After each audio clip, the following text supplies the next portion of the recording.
Welcome, Justin. It's awesome to be able to have a chance to talk with you about how Columbia Industries has pivoted even more than they have in the last 12 months because of COVID and the tremendous needs that are changing, some new ones that are bubbling up. I'm particularly interested in how you're working with people to get them onto the path for employment. So tell us a little bit more about Opportunity Kitchen. How did it come to be and what is its purpose?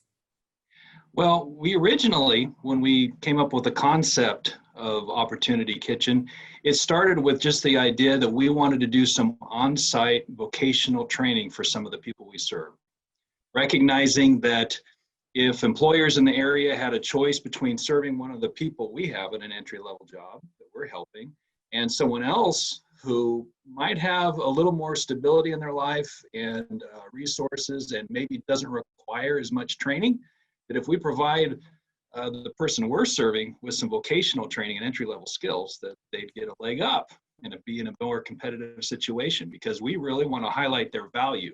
You know, we don't want to just have it be a charity case. We want the person to contribute in a meaningful way to the employer. So we started the idea of developing training modules with the input of employers in the community. In our first area, when we started working with employers in the community on what kind of skills they were needing, what positions were open, we started in food service.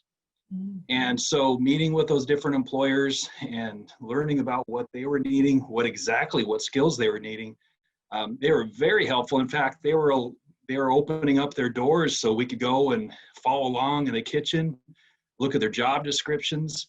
They were even opening their kitchen up so that we could use it for training if we wanted to show people around. So the support was incredible. But then they let us, and we had about 13 employers that were working with us in that way to develop our training modules. Well, they put us in touch with a program in Seattle area that's very successful at this called Fair Start.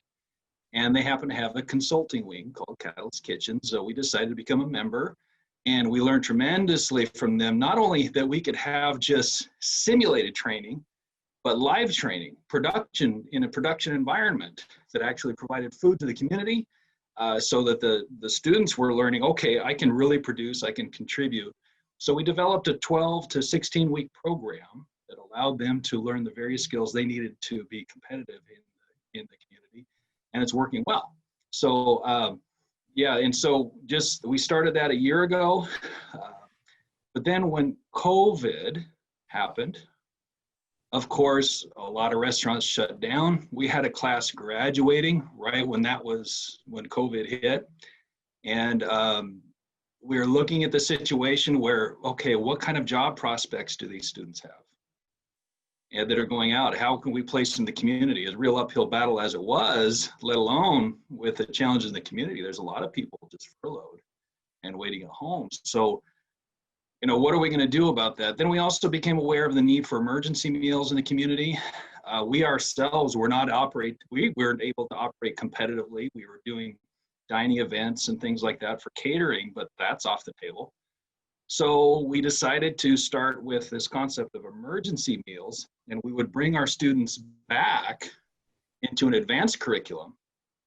So we had to develop an advanced curriculum in short order to teach them additional skills. And then rather than moving towards, rather than just producing for events and restaurants and such, we just decided to work on emergency meals and appeal to the community to support it. So we put up a Facebook Fund Me and within a few weeks, we had got over $5,000 in volunteer support with that way. The students took to it like a duck to water. Because it instilled them with a motive to get back to the community. And so that was huge. And it gave enthusiasm and gave an outlet for our staff to go, hey, I can make a difference in the middle of a crisis. And so that was really helpful. And plus then for the long haul, you know, once we had that initial rush of like Facebook funding, we needed to realize we needed something to make it sustainable. And so United Way stepped in. It's been helping us tremendously with the funding for that as well, thanks to the pivoting you guys have been doing as well to meet the immediate needs in the community. So it turned out to this pivot, okay, it was a big development to begin with, but we were able to meet the needs by putting a few things together, but with the support of the community especially.